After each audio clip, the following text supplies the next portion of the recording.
Welcome, everyone. My name is Dr. Ramona Hyman, and I would like to welcome you to Creative Conversation with Dr. Hyman. Let me tell you the purpose of Creative Conversation. The purpose of Creative Conversation is to simply share creative genius with the world. We want to, what I call garden, we want to water, we want to support, we want to affirm authors. We're really, really blessed this evening to have a very special author, and her name is Dr. Nzadi Keita, and she has written a very special book. It is called Migration Letters. And I am going to ask that each person will purchase this book, because when we get finished this next 60 minutes, you're going to find that you need this book in your library. You need to share this book, and you also need to write. I use Amazon. On Amazon, just a thought about the book. So let me tell you something about Nzadi. Nzadi Keita. Sonia Sanchez has said that as if entering a dark room, sister, and I'm saying we have people that I need to omit, as if entering a dark room, Sister Nzadi Keita has entered the silences surrounding Black working class migrants, transforming their lives and carving their quiet, steady living into photographs. We see their journeys out of Southern kitchens and sawmills to Philadelphia homes and churches, newly integrated schools, resonate civil rights trauma, and college campuses. Into these disregarded interiors, Sister Keita's poems breathe air. And I agree, they breathe air. And so what I'm going to do this first is I'm going to ask Nzadi a series of questions. And then after I finish asking her the questions, then she will share excerpts from the book, followed by questions from this community. And folks, we are a community here. And questions from you all, and then I will provide her contact information. And then at that point, hopefully and prayerfully, you all will be encouraged to purchase this very special book. And so, Nzadi, let's start with the questions. Let's begin here. First of all, I would like to know what inspired you? What inspired you to write Migration Letters? What inspired you to write Migration Letters? Oh, many things. I'll try to just sample a few. One, it starts, one place I could start is that where I live now is more or less the same area I grew up in. I live about 12 minutes from the location where the hospital was where I was born. Wow. I live 10 minutes from the house I grew up in from the age of 6 to 18. I live about 10 minutes in another direction from the house where my grandmother and grandfather lived, which was the first house my parents had. That they lived with my grandparents when we were small. So, on a routine basis, I pass doing errands and things. I pass the school where I spent from first grade to eighth grade. Wow. My husband and I were just taking a walk, and we were walking in the area, and we passed it. So, saying that to say, my past surrounds me all the time when I go out. Mm. So there's that. And then on a more personal level, um, the death of my parents and my oldest aunt took place between my father died in 2015, my mother died in 2017, and my oldest aunt, who was significant to me in that she was bookish, she was the oldest girl in among her siblings, as I was, and she saw me in the way that people mean that. She literally saw me as somebody who needed more than I was getting sitting on the steps in the summertime at home. And she Wow. brought me to New York one summer and took me to the library at 42nd Street. And she, she did the culture tour with me. And significantly, she let me sit down in her basement and read as long as I wanted to. Wow. So that aunt died in 2018. Leaving in terms of my mother's family, which is the family that I'm most close to and most aware of, uh, I looked up and realized that these country people, these Southern people who had raised me, were almost all gone. I have one auntie left from my mother's family. She's 94 years old, and she's pretty she's clear. She's clear-headed. She's got this wonderful, generous, loving nature. Her memory's not too great, but and we all have sort of surrounded her with love. But what it is that the Great Migration generation is all but gone, Mm. all but gone. They're in their 90s. Yeah. Another thing that contributed in terms of that, those deaths, what that hit me hard was when Aretha Franklin died. Mm. And Aretha Franklin and well before her, James Brown had died. And so when Aretha died, I don't know, that just laid me low for a minute. Because again, that was a generation of soul singers who had a Southern background, Mm. people who had come out of the South, who had often come out of the church, but at any rate had come out of the South and had developed these careers that were carrying that Southern richness and quality in their voice to the world. And I love me some Patti LaBelle, my homegirl.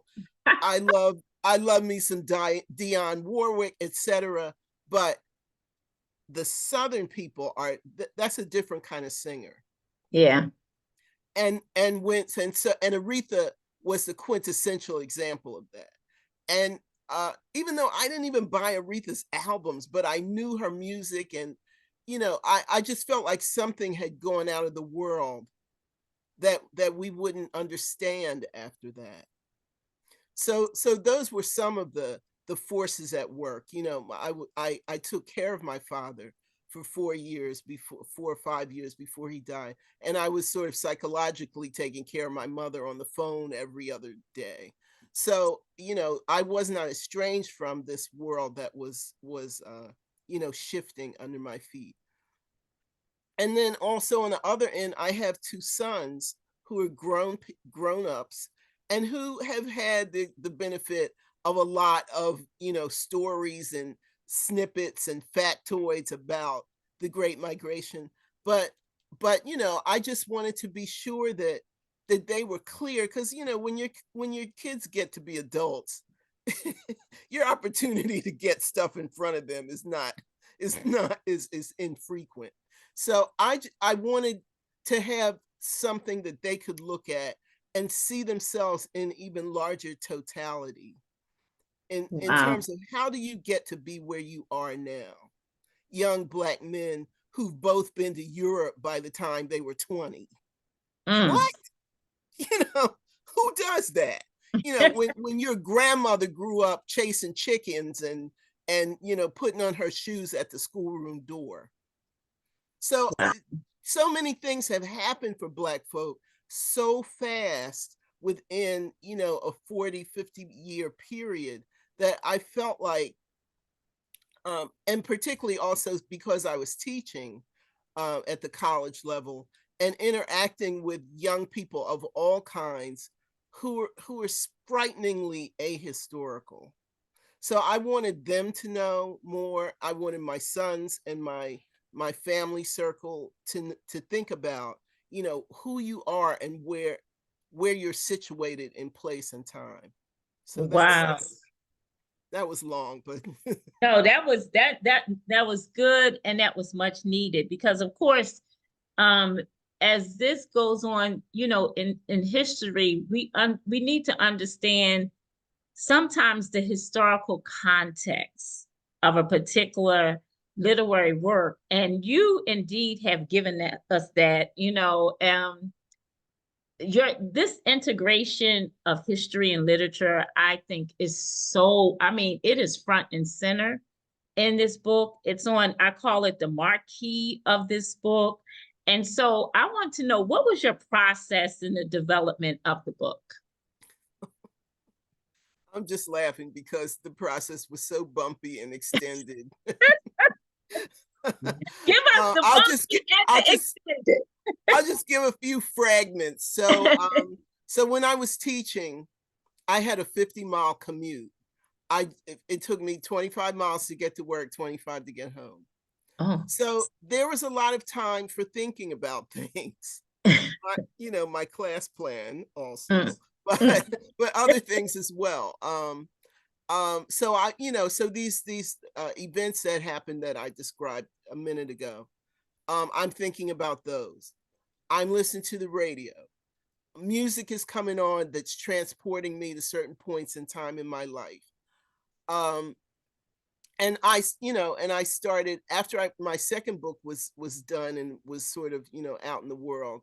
I was trying to figure out what my next assignment to myself was going to be. Hmm. And I something happened that made me think about my grandmother, who was a domestic for her whole life, mostly a cook.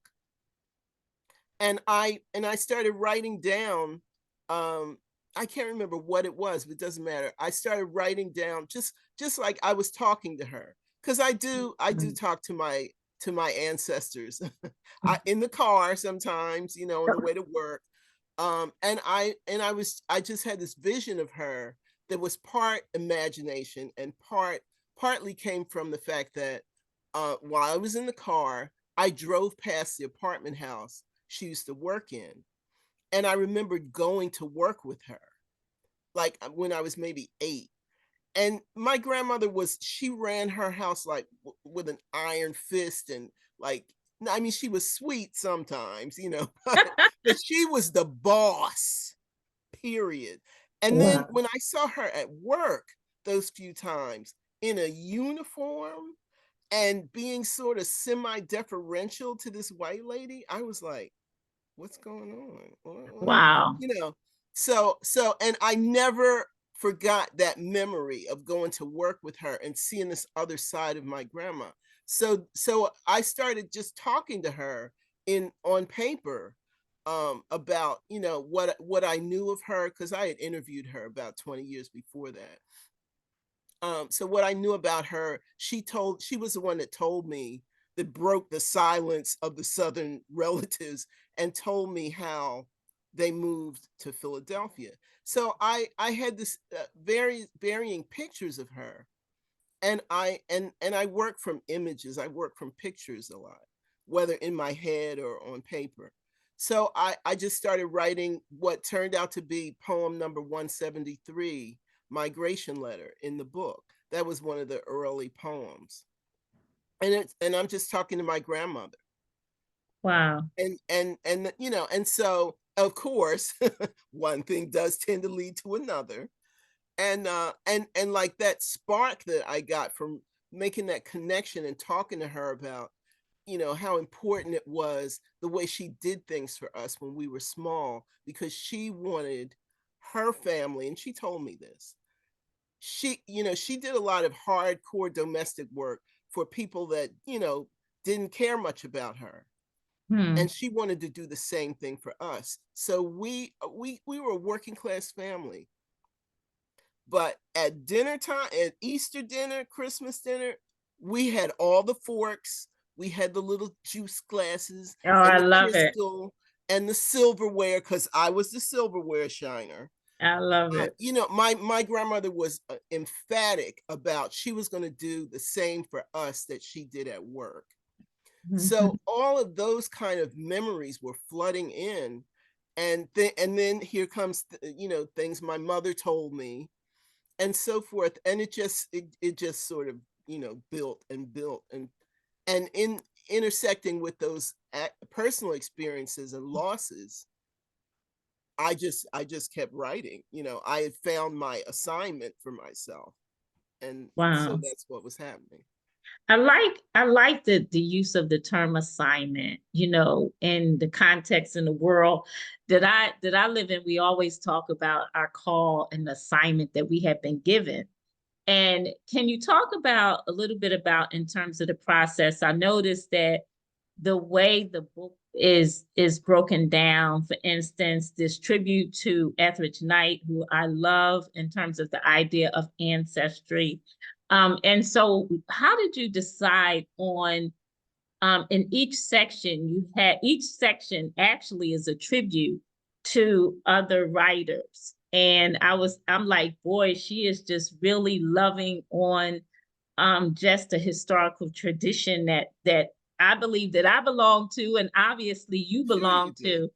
to. So how did you decide that in terms of the process? Um, I, you know, I will do my best at sort of saying something that makes sense about that. Um, so I'm sort of like, you know, poems are like filling up around me and notebooks, and I'm going to like a 3 ring notebook strategy, and I've got, you know, I've always got a notebook in my whatever purse I've got, always, because you know we were trained like that. Right. But so you know, I'm starting to realize, okay, this is going beyond, because it really did start as a writing assignment, just, you know, to keep yourself writing. And then at some point it started making itself known that this some sort of book was happening here. So at that point you start looking at your piles of raw drafts and going, okay, what's happening? These seem to be addressing this, these seem to be addressing that. And while they started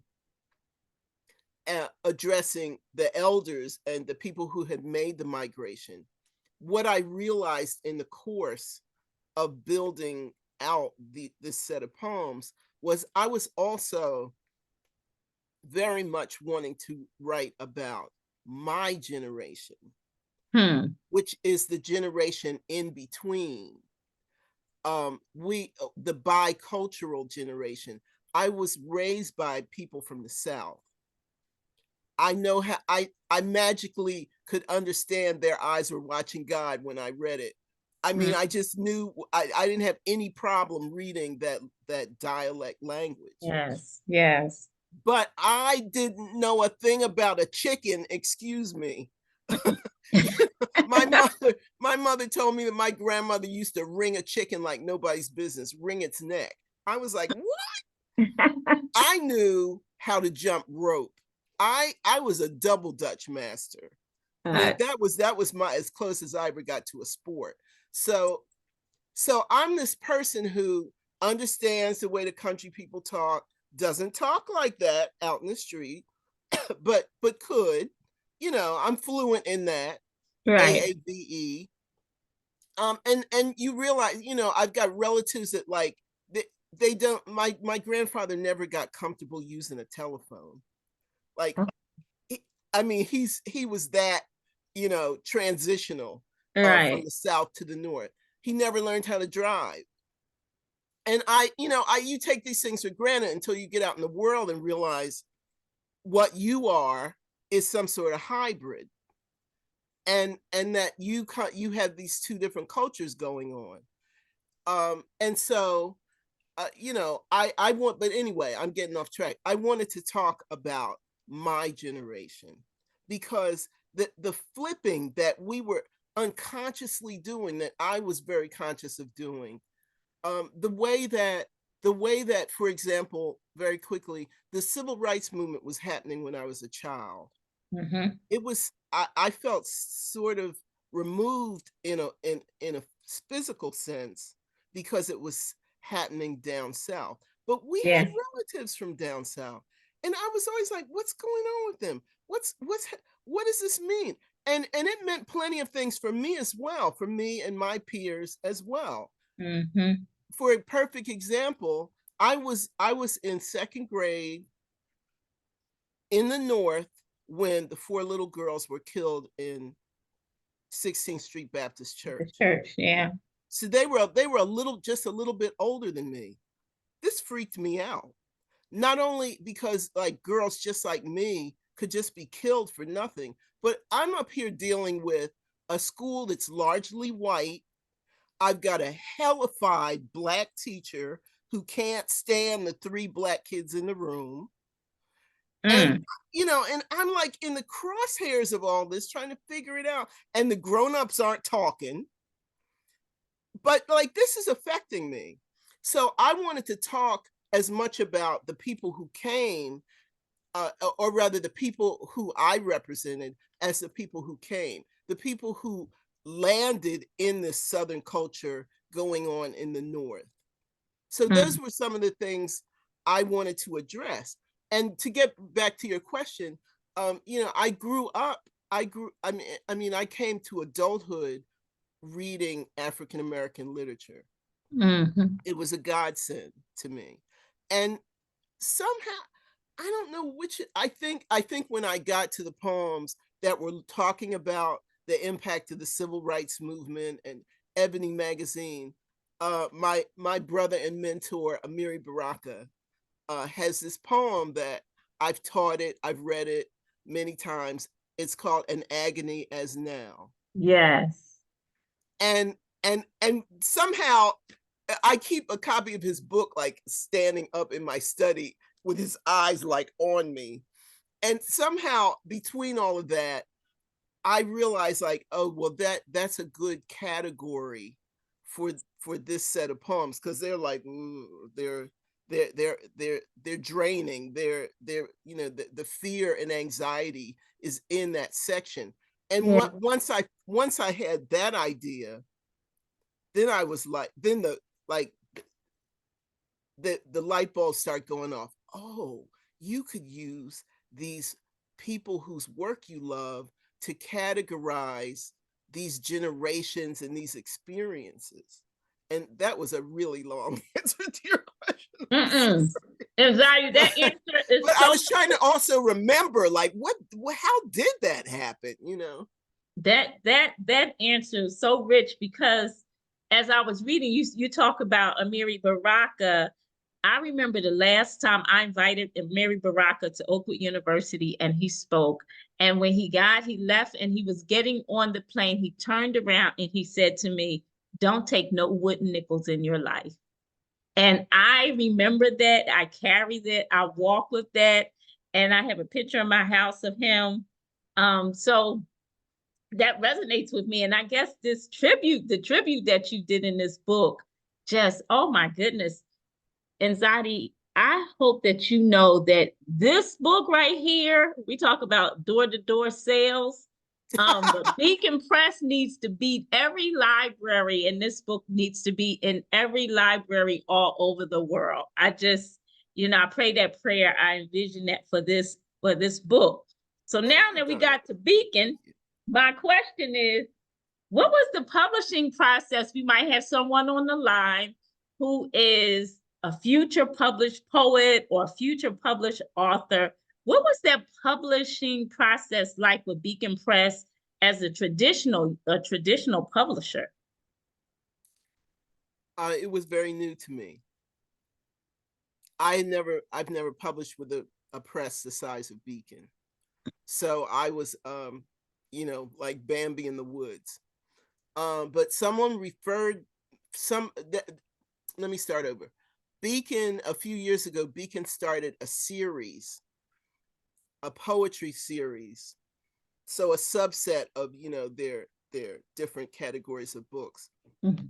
Excuse me. I think it might have been motivated by events of 2020. Mm. I'm not sure, but it features the poetry of people of color, and it's called Raised Voices. So I Yes. think every year they bring out maybe 2 books under this series. And I think someone on their board had gotten wind of me and recommended that they look into me. So there was this ironic situation where I'll just never, almost never get over it. Migration letters, I've been sending it out as one does, to get a book of Mm-hmm. poetry published. Mm-hmm. And I was getting back the email version of the thin envelope. And I mean, that's what, there's thousands of people doing this work. I wasn't mad. This is just what happens. Mm-hmm. So after a while, I said, okay, Nzadi, you're almost up to like 40 book prize submissions. Once you hit 40, let's pump the brakes and reevaluate the collection. And it feels a little thin, and anyway. So I was about to do that. I had one more response that I was waiting for. And Beacon, and then so I got the response from Beacon that they were interested, and a week after that I got a response from the last submission, and I won the damn thing. Oh, wow. I was like, God, this is not funny. But so I had to choose the a book prize contest winning over, or Beacon saying, we're really interested, we're really, so anyway. The rest is history. And then it was just 2 years. It was 2 years. So new poets or budding poets, yeah, nothing happens necessarily that fast. It was 2 years of dialogue. I got assigned to an editor, who's a lovely person, and we Zoom and we laugh and we have a whole relationship. And then the editor gave me a deadline to have the final manuscript. I begged for more time. I got a little more time, but ultimately I turned it in sometime in 2022. And in the fall of 2022, yes, my God, December.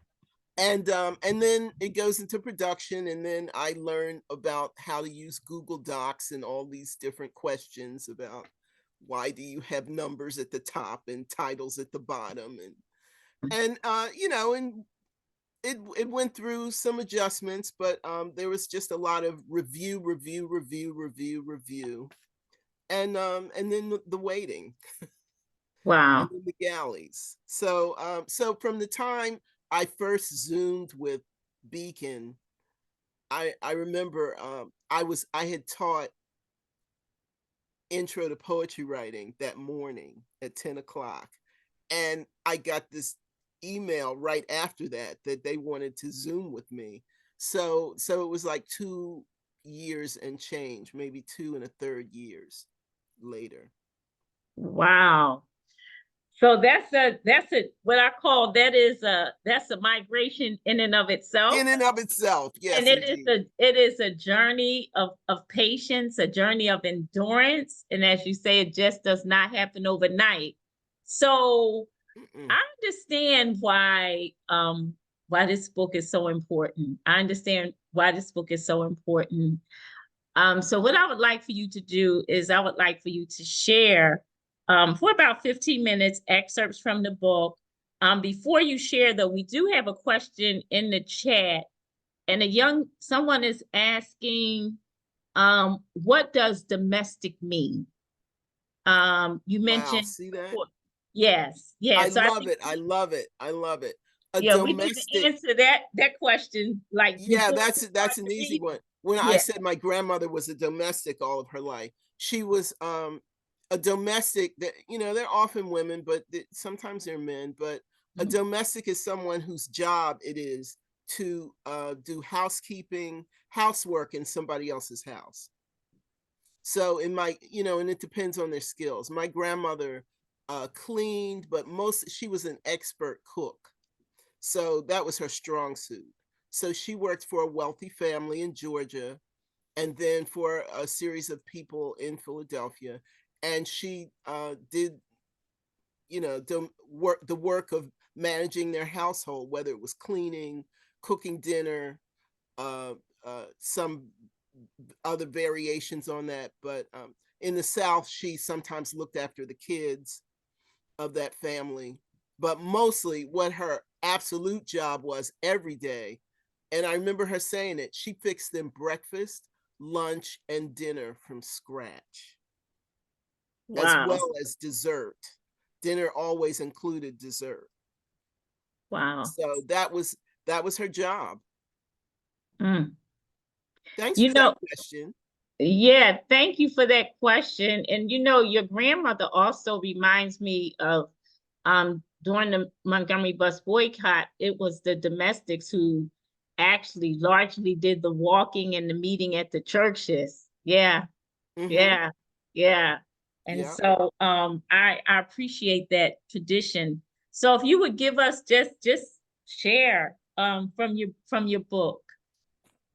Okay. And everyone, prepare your questions because after Nzadi shares, we really want to open this up to the community so that if you have questions for her, then of course she'll answer those questions and we'll have a conversation.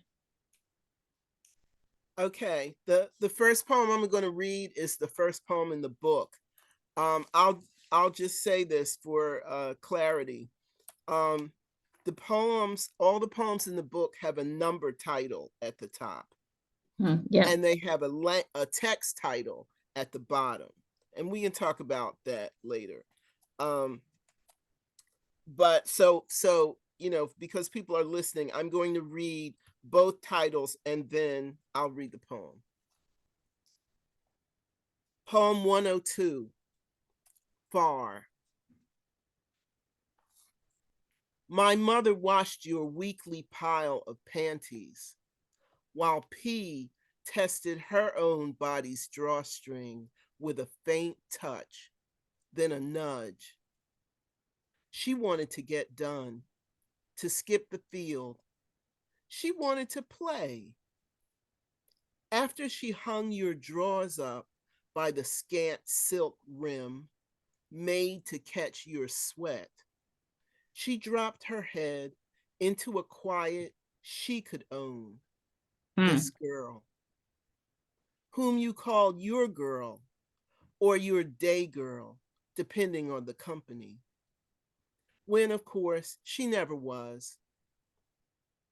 Simply my mother before marriage and children camp. You having a fancy moment, her having a nickel. Hmm. Nobody looking with a tilted, preordained lens at a 10-year-old female, Negro, counting a times table. Wrapping a wish like a grace note, like a string around her thumb, a wish for wings. My mother squatted on the way home after her portion of yes, ma'am, before having to make rules and beds and trace the lines. She yanked her own grayish cotton drawers aside to water a slope of pine needles, far from your gaze, Mm. far from the shade of your house. Wow.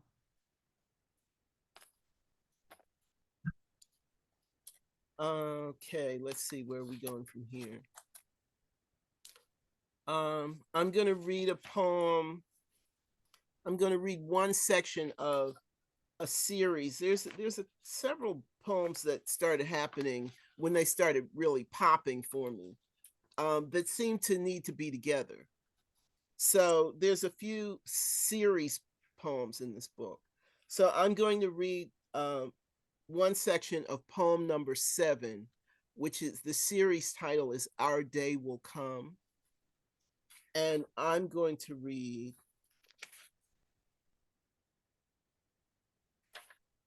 I'm going to read the last section. It's called Ruby Dee and Sidney Poitier Said What You Couldn't Say. Mm. And I'll just go ahead and say this poem is thinking about my parents as young parents. You do what you can do. Feed us. Cut while you serve. Drive wherever work opens. Pray heat and rent and roof. Train neatness in fingernails, in shoes. Repeat in schoolwork. Reinforce clean speech and collars. Walk while you drift to sleep. Drill church in, not down. Freeze white danger Mm. behind your teeth. Pray that secrets drown. Save sturdy boxes. Keep sardines, candles, a working radio. Watch while you stand in wonder. Snap an Easter Sunday photo. Swap bets and card switch to risk a sweepstakes change. Mm. To do what you vowed and swore.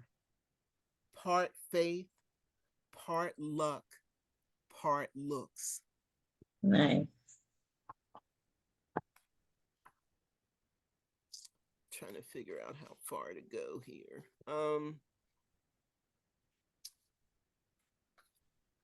Kind of on a similar note, there's a series called Ebony Magazine. And thinking back to your question, Dr. Hyman, earlier, another driver for this poem, for this book, was, I was a great reader of Ebony Magazine when I was a child. Mm. Um, it was it was a connector. Younger people who don't know about anything before, technology was what it is now. Black people were incredibly connected by Ebony Magazine and Jet Magazine, which were both published by the Johnson Publishing Company. Because how else would we know what was going on for us in the world, and particularly in the country? And so I used to, at my grandma's every Sunday, I would look at Ebony Magazine, and everybody couldn't afford a subscription. They traveled around to different people's houses, and so I would read them and look at the photographs. And so I'm going to read the first poem in the Ebony Magazine section, which is poem 107. And the poem I'm going to read is called War. Mm. A war was going on, not far off, hungry for people like you. A growing war your parents could not shield you from or explain when they snapped off the news. Their lips pulled wide like scars, half scabbed. To comb the heavy silk that passed for air, give sight to words, tamp down your dream of werewolves fanged without foam, who might ride north to strangle, bomb, or prowl the nearby woods. You Mm. took up the armor of Black witness. Mm. Those photographs, bodies under tablecloths or coats, home to cumbersome wounds. Your finger compass moving through the Black world, open on your lap. Mm. I love that one. Thank you. I'm Yeah. going to jump a bit far forward to another series. Should I do that one or should I do this one?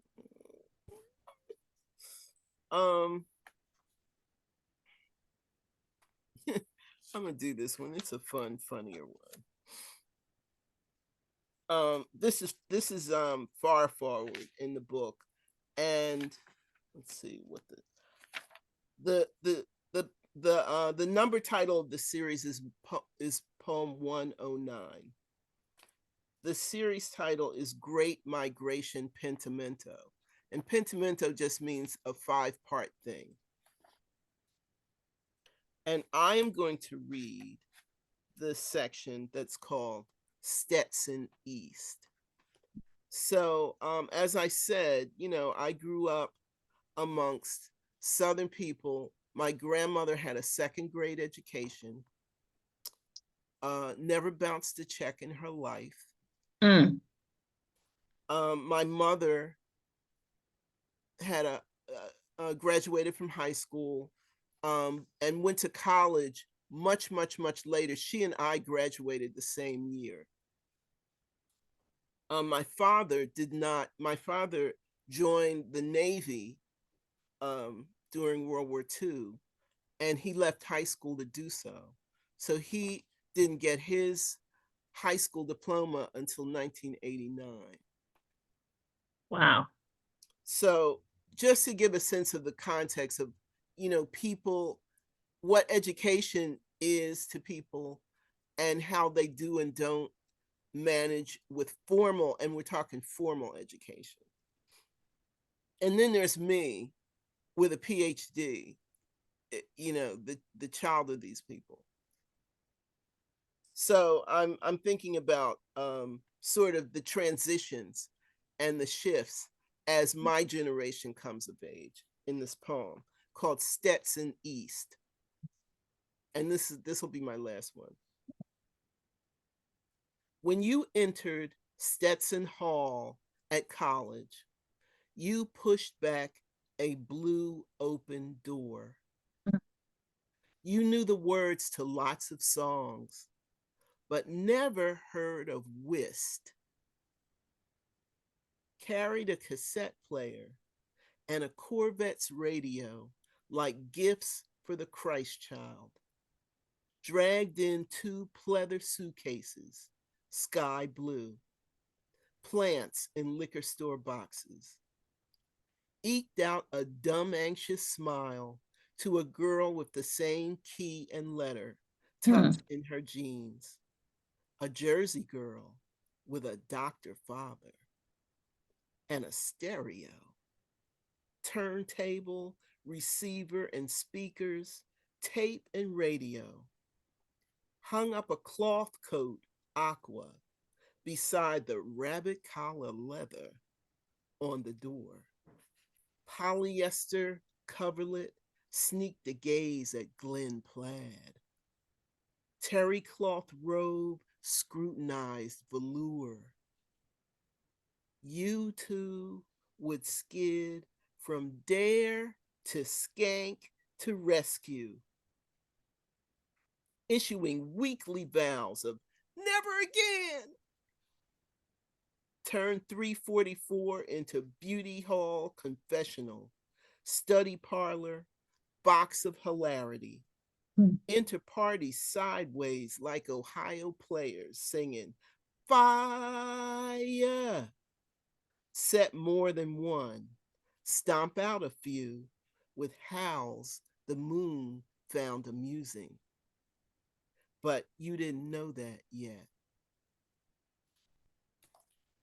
I'll stop there. I love Nzadi. I love this work, and I love how you really actually you have given your family a historical place in the history of just who we are in terms of being African American people. You have migrated your family into this history. And so we can really take, I call a praise break and just say praise for giving us this model. And then the other model that you have poured into us. And if you don't have the book, when you purchase the book, you'll see this. But the title is at the end of the poem. So it's like you pour the poem into us and then you give us this title. And I That's a really, poet checking that out. I yeah, love it. I appreciate that. I really appreciate that. And so what we're going to do now, because I'm sure you all have questions, is that put your questions in the chat. Um, and I will ask Nzadi the questions, and let's just share. If you want to share your screen, and just say thank you to Nzadi, and let's just open up and just ask those questions, because I know you have some questions and some comments. Somebody has a hand showing. Someone has a hand showing. I'm looking for that hand that's showing. It looks like CJ. Okay, CJ, you have a question or a comment? You can unmute. Salam, yes. Salam? No, go ahead. CJ, go ahead. Okay, I go can go. ahead. No, I don't have a question. I didn't have my hand raised. Oh, okay, Oh, okay. okay. Mhm. My mistake. Salam? Yes. Yes, I had a question. Thank you so much for this work. Like, yes, it's very powerful. I will be getting it right today. So like I went off and it's just like, okay, I already ordered it. So hopefully it come tomorrow. I'm so excited. What role, I have several questions, but first of all, what role has like the idea of witnessing, particularly you talk a lot about yourself as a child, the idea of memory, the idea of remembering, but what role of witnessing do you use in your poetry, and in particular this collection? If I'm not sure I know what you mean by the question, but I'm gonna take a stab. I mean, I draw on, I have always been in that position of being a witness. I just, I didn't write poetry about it for a long time. I was just storing it. I'm also a visual learner. I found that out when I was in my 30s, that I'm a visual learner. So I have like a little movie studio in my head.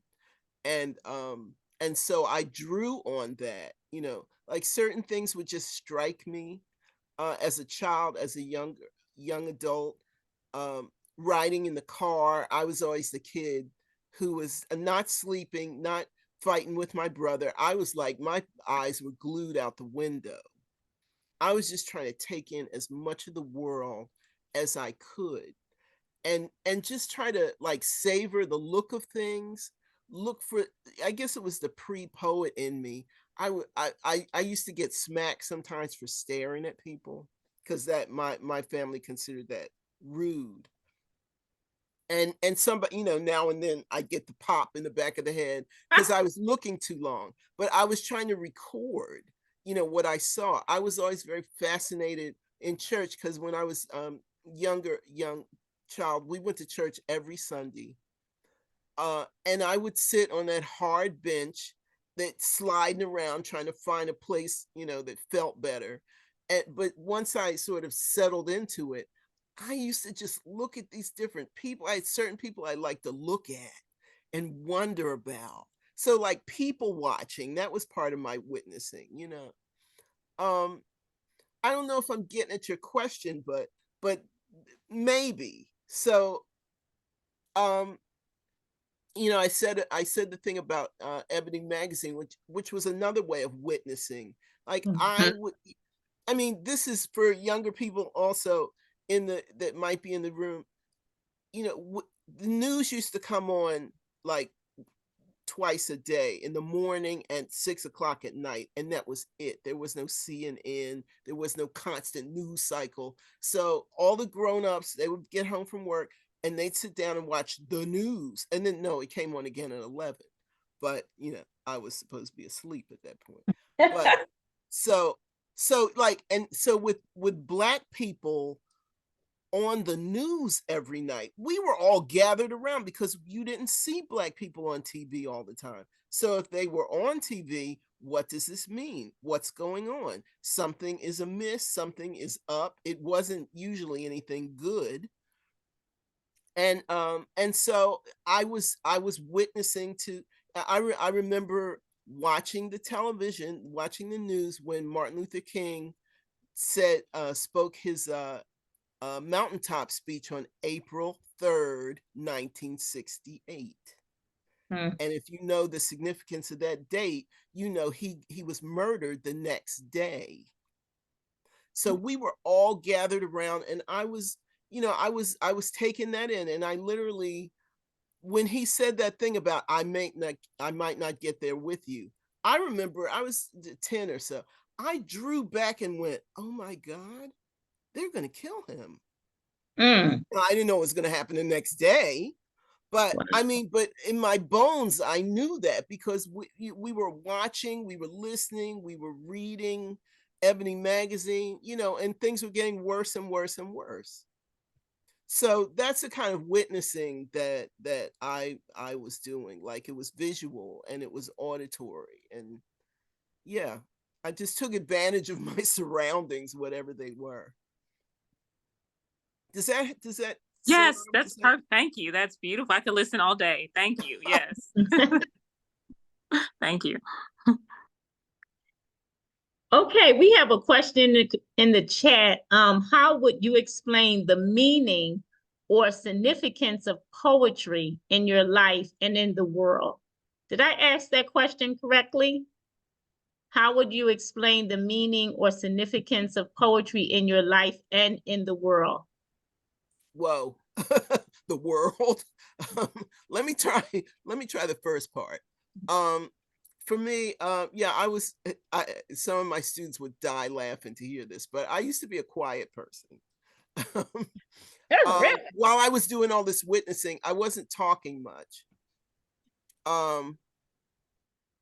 And so, but I was thinking and wondering and trying to imagine what my life was going to be like when I got old enough to run my own show.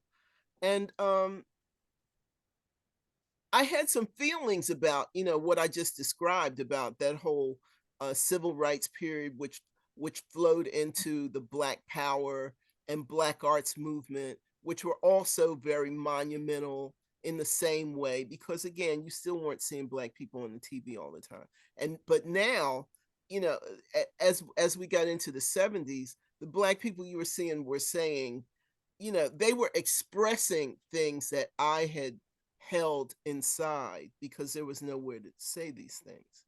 And so, and among the poets, especially, they were saying them artfully and emotionally in emotionally moving ways.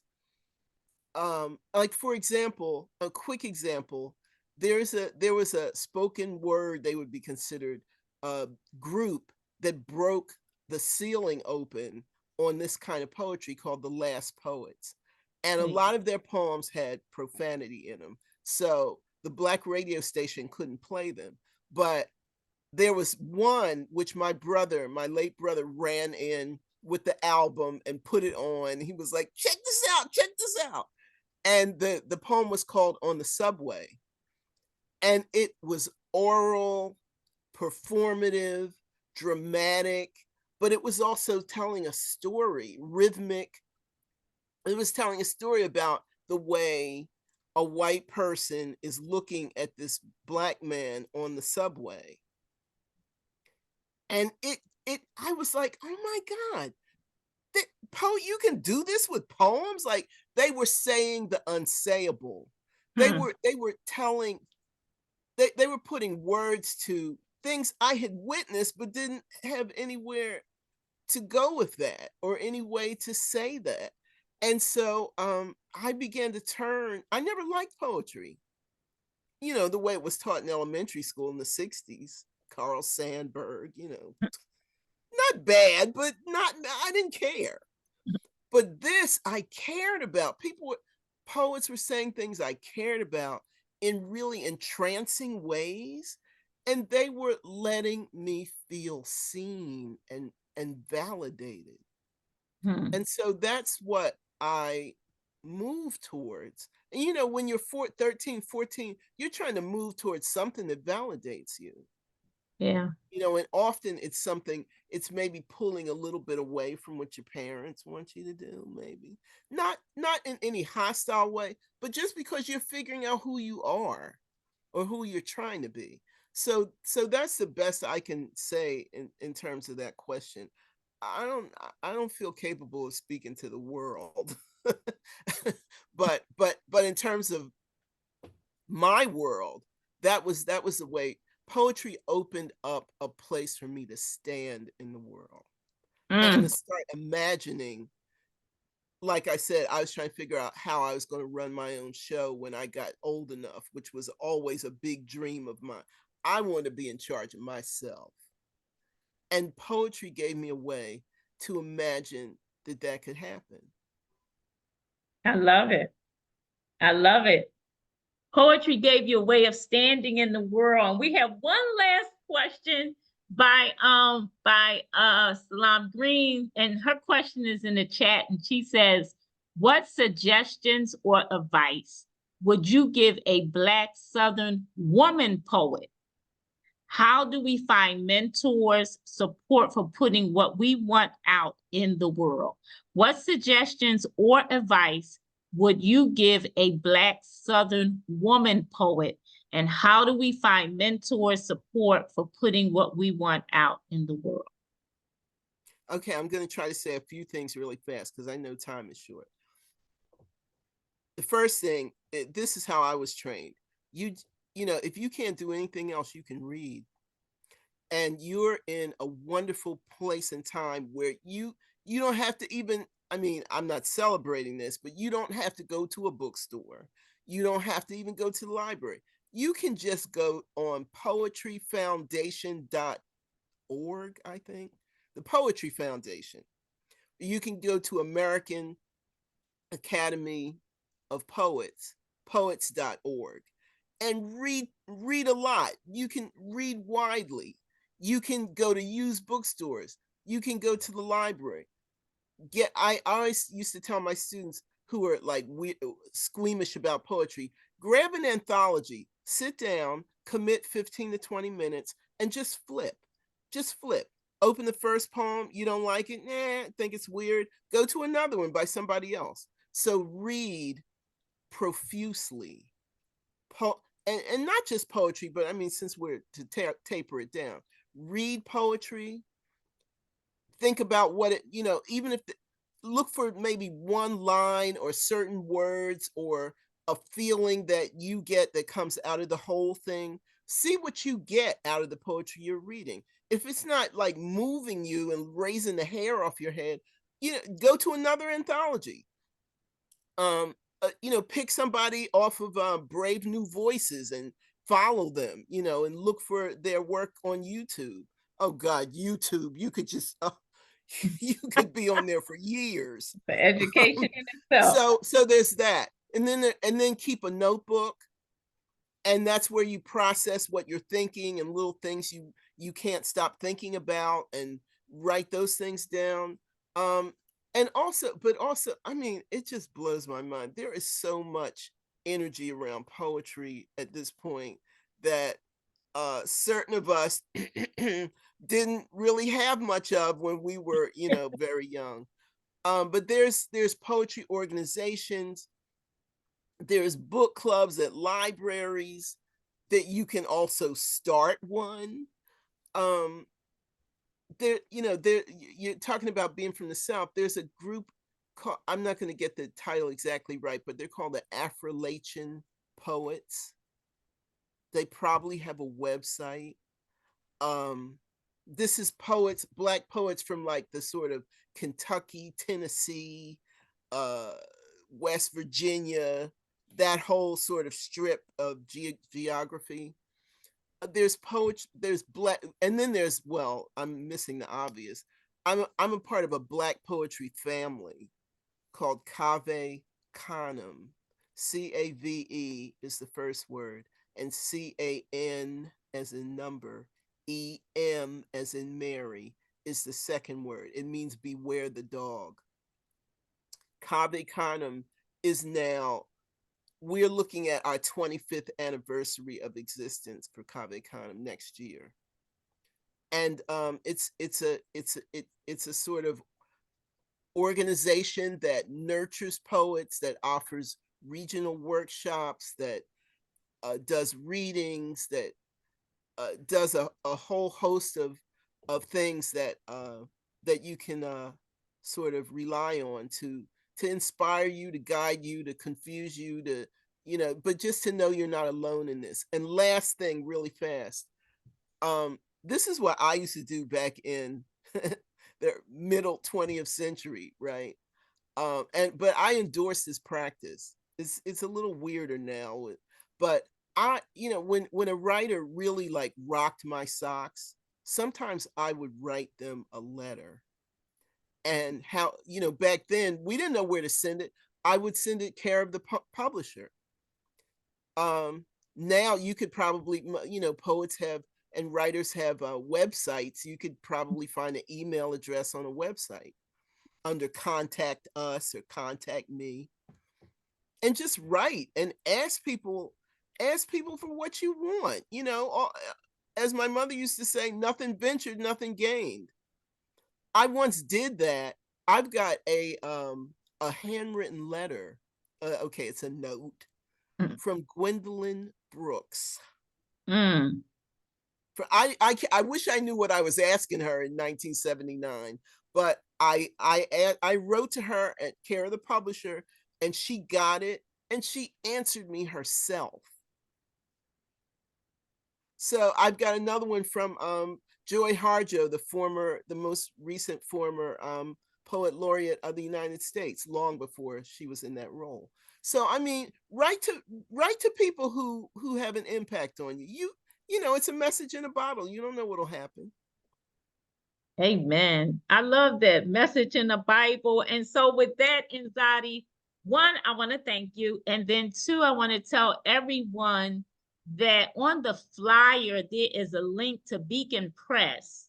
And you can purchase the book through Beacon Press, or very quickly, what I did is I simply went on Amazon, one of my favorite places, and I purchased the book on Amazon. And Nzadi, again, I want to thank you. And I want to know, do you have a website in case people wanted to contact you through your website? Yes, I do. Thanks to my wonderful son, number 2, who set it up for me. Where's the chat? Let's see. You see the chat? Oh, yeah. Okay. I'm about to put it in there. Okay. And so if you put that in the chat, and that will be your contact information for Nzadi, www.zeekeita.com if you would like to contact Dr. Keita. And again, I want to thank everyone for coming on. I ask that you will continue to spread the word. This is recorded, so we'll be on YouTube under Creative Conversation. I would like to thank also Dr. Keita. Oh my goodness, this book, ma'am. Can I just say one thing? Yes. Really fast? Anyone who does buy the book, I would super appreciate it. It does mean you have to make an account, like for everything these days. But if you would be willing to put a comment on goodreads.com, that would be a big help. So thank you for doing that. If you feel like it, you know. Put your comments on Goodreads. Also, put your comment on Amazon. Everywhere you can put a comment, I would say put a comment. Put a comment. I do have Goodreads, of course. Amazon is my friend. I also have Goodreads. So I want to thank you all again. And with that, I would like everyone to have a really blessed evening. And because you are writers, those people who are writers, I just want to affirm your writing work that you are doing. And I would say that, you know, hopefully we'll see you next month, the third Sunday, same time at 6 o'clock. Good evening, everyone. And I'm going to ask Nzadi and CJ if they would just stay on for a moment. Good evening. Bye. Thanks for coming.